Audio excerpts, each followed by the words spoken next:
Hello, this is the Jurassic expert here, back with another video. Today I am reviewing the new Amber Collection Velociraptor Blue. So, let's take a look at the packaging. Of course, it's gotta be the Amber Collection is the same. We have Velociraptor Blue there at the bottom, Jurassic World Fallen Kingdom, Jurassic World Amber logo there, Amber Collection on the side, Amber piece there, Jurassic World Fallen Kingdom logo there, Jurassic World Amber Collection at the top, Velociraptor Blue, there's a picture of Blue there from Fallen Kingdom, and there's Jurassic World Fallen Kingdom there. Named for unique colored markings, Velociraptor Blue is the last of her pack left on Isla Nublar. Not only do her size and intellect set her apart, but her ability to experience empathy enables her to develop a close connection with Owen Grady, so much so that she risks her life in order to protect him from harm. And then we get 8+ there, and just for the sake of comparison, so again, it's kind of that same weird issue where it's 14+ for this Velociraptor, 8+ for this one. In layer comparisons for this video, you will be able to see there is no difference between these figures whatsoever, so I'm really curious why they decided to do that. So let's actually get into the stand before we get into the figure. So you get this clear piece, very similar articulation to the original Amber Collection Velociraptor. If you want to know about that articulation, just go check out that video. I'm not going to get into that here. So, let's actually go over the paint. The paint on Blue looks really, really good. There's no splotching whatsoever. The blue looks really nice. They even got the white streaks next to it. It's not rubbing off or anything. They got details at the bottom of the tail there. They got a nice dry brushing in the underbelly. They have her eyes painted gold for some reason. It's actually, the video doesn't do it justice, but it is actually metallic gold, which is really interesting.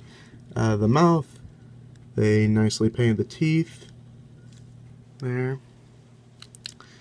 And they did even do the little gray and dark gray markings that are along her legs and her torso and even her arms, which I thought was really cool that they did that. It's weird, it feels like they meant to put the markings like that for her, but instead it turned out like that. So I don't know if mine just has a weird defect or if I just took it out of the packaging weird or something. Okay, I might have just taken it out of the packaging weird. Yeah, I think that's what happened here. So never mind then. But yeah, paint-wise, the blue looks really good. So let's go into sculpt. This sculpt, I think, looks really nice. Looks a lot like Blue from the films, and I actually think I might have figured out why Blue and all of the other theropods and dinosaurs that just stand up on 2 legs actually have really big feet instead of the accurate proportional feet. And it is simply because of balancing, the science behind it. Whereas if this was biological, just going up on by the rules of center of gravity and all that, Blue would have no problem standing. This figure would have no problem standing whatsoever, because it would be using the muscles in her tail and the muscles in her leg and the ball in her feet and all that to keep her upright. Well, none of those mechanisms can physically be present because it's an action figure. I don't think I need to explain any more about that. But anyway, the problem with just having accurate feet, though, is that there isn't enough surface area, because Mattel, with these figures, they want you to be able to pose them and have the option to pose them with and without the stand. So, let's say the original sculpt allowed me to stand her like that. Well, if I wanted to make her, let's say, look like she's running, and I wouldn't be able to do that. Then I wouldn't be able to do that, because she wouldn't be able to carry that support on one foot, because there isn't enough surface area. Because a lot of theropod dinosaurs and dinosaurs that just stood up on two legs, in general, they didn't really have big feet. So yeah. But enough about the size and proportion of feet. Let's go into articulation. So it's the same articulation as the Jurassic Park Amber Collection Velociraptor. The jaw opens, closes. The top jaw opens, closes. There is a hinge, a ball joint in the top of her head, the bottom of her neck. There's a hinge joint in her arm, a hinge joint in her bicep and shoulder, a hinge joint in her forearm, and there's a hinge joint in her wrist as well, and they can all rotate a full 360. And I forgot to go over the detailing in the mouth. They actually did a really good job. They even painted it with a darker red to capture that detail. That just looks really cool.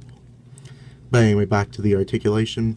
The legs, they have an outward hinge, they have a swivel, so you can move it a full 360 like that. They have a hinge in the calf, a hinge in what the equivalent of a velociraptor would be, the ankle, and a hinge in the foot. No ankle pivot, but there is a swivel joint that allows for full 360 motion, and the claws have a hinge. The sickle claw has a hinge that allows them to go down and up, which is a really nice hint of detail. And there is a ball joint in her tail.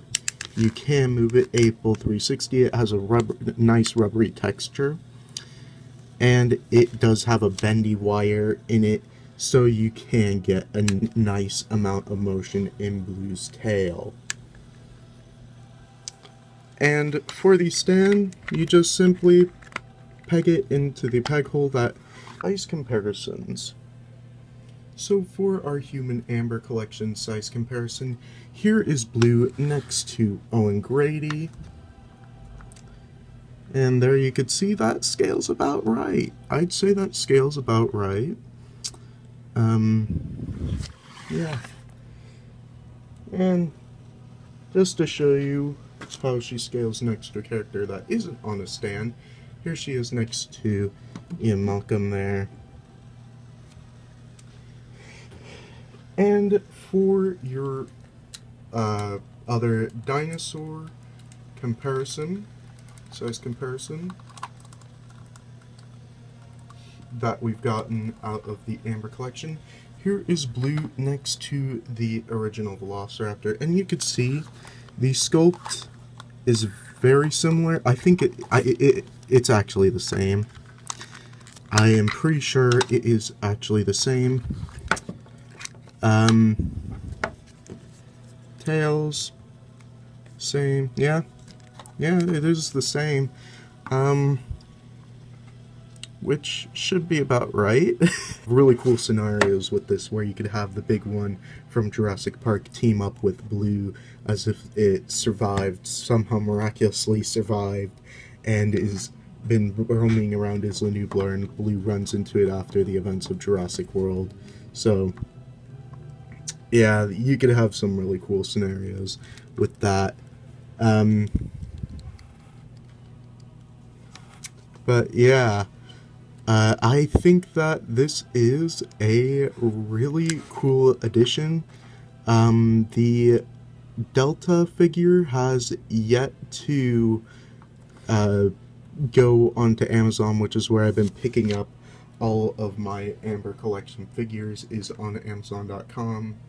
I did get blue for retail. This time I actually got it for retail. So, yeah. And yeah, overall, if you were to find this figure, I would suggest it. If you were to see it for retail, I would highly suggest it. It is a really great figure. Whether you're just a teen that does a little bit of play, does a little bit of display, or you're an adult that just wants a cool dinosaur on your desk, this is definitely the figure for you. So that is going to have to do it for this video. So as always, make sure to like, comment, and subscribe, and hit the notification bell to get notified whenever I put new videos like this one.